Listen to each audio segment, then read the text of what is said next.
average American of 1800, the West was a void, a black land of desolation, from whence no man foolhardy enough to march into it might return.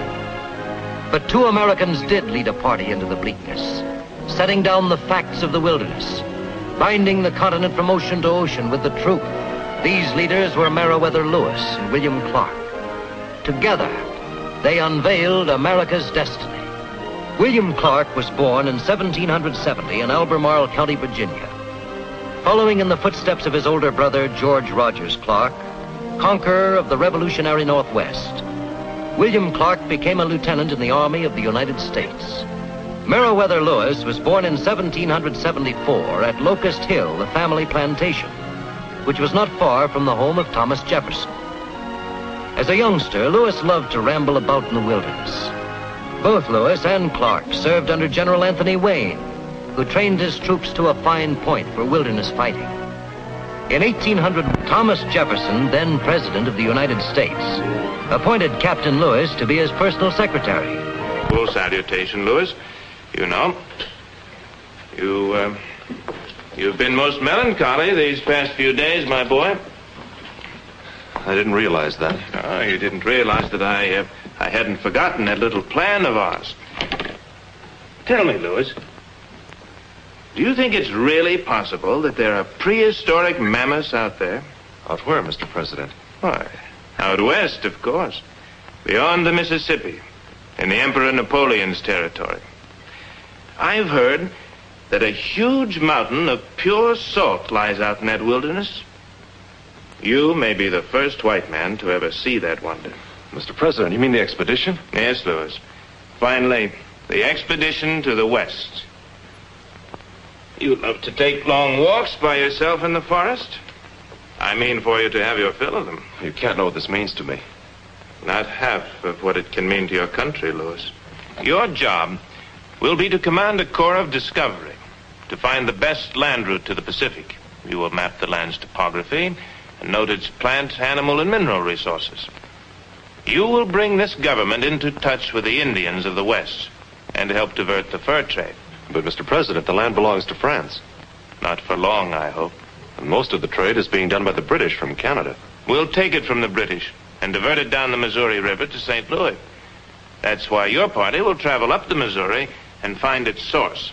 Oh, by the way, Lewis, do you know any hardy souls who might go with you? Particularly a man to share your command? Well, there's Moses Hook, lieutenant in the infantry. He's a good man. But Billy Clark, the old redhead, there's a natural leader for you. And none better when it comes to maps and sketching. George Clark's brother. With one of those Welshmen with you, you needn't worry about a hairy mammoth. It'd turn tail and run for its life. Jefferson prevailed upon Congress to appropriate the sum of $2,500 for the purpose of extending the external commerce of the United States. And in 1803, Lewis and Clark began to mold a group of 37 men into a corps of discovery. While Lewis set about purchasing supplies, Clark trained the small force at Camp River du Bois, near the mouth of the Missouri River. Now, Shannon, there's your musket cleaned. Now you clean mine. Captain Clark, sir, I don't think I'll ever get it right. Captain, sir, might I be taking young Shannon and racking with the by private like a dead soldier? Very well, Paddy. Yes, sir. Come on, me by. Old Paddy'll see you finish your lesson. Captain Bill, Captain Billy, Captain Lewis is here. He says send him men to help him unload supplies. He said, hurry, hurry. All right, York. All right. Pryor, Ordway, Dooyard.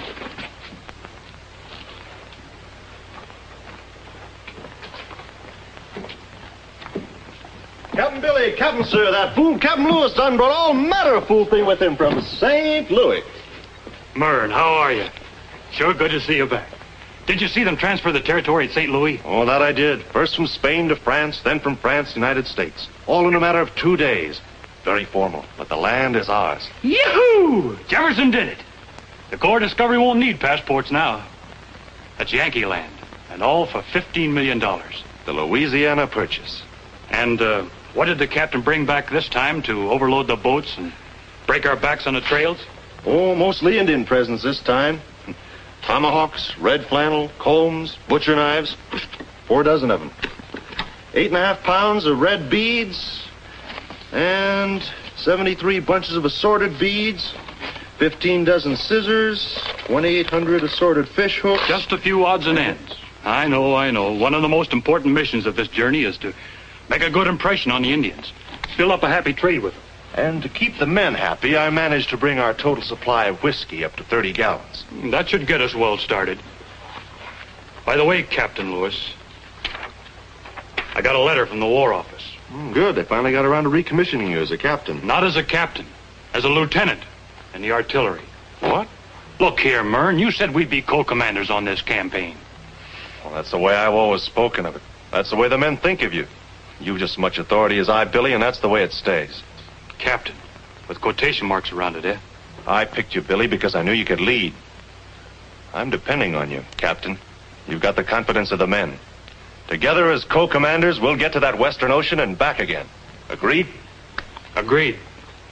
By the way, how's the work coming with the boats? Oh, very well. The bateau's almost finished, and the 2 pirogues are ready and waiting. May 14th, 1804.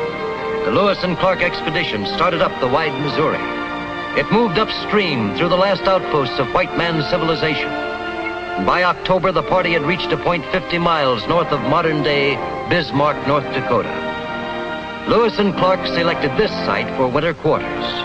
Here they built Fort Mandan and waited. Waited for the spring. And here they found Charbonneau, a Frenchman, and his wife Sacagawea, a Shoshone Indian girl. Merci. Say it, squaw. Merci. That's enough, squaw man.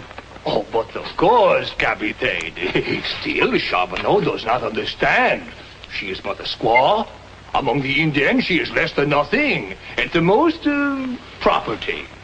And Sacagawea owes me much. She is a captured Shoshone girl. Who knows what might have happened to her if it had not been for me, a loving husband. But I am a weak man that cannot stand to see suffering. Her body is covered with the marks of your beatings. Well, I have shortcomings. But as you have said, I might be valuable to you as an interpreter. Still, I don't know. I don't like to be tied down. Perhaps some little incentive. Say $25 a month. Oh, Captain Louis, that is a very fine offer. You hear, Sacagawea? $25 a month. So, how valuable is your husband, no? Your wife will accompany us, Charbonneau. She'll be able to interpret for us when we reach the land of the Shoshones. Oh, very, very true. Very true indeed. She can row and carry, and she can stand very much. No, little pomp. What's the trouble, huh? Don't you worry, Sackett. I'm going to call you Janie. Don't you worry, Sackett. Don't you worry. We're going to fix up Pomp in no time. Yes, we better take good care of him while we can. Next winter, instead of bringing people into the world, we may be ushering them out.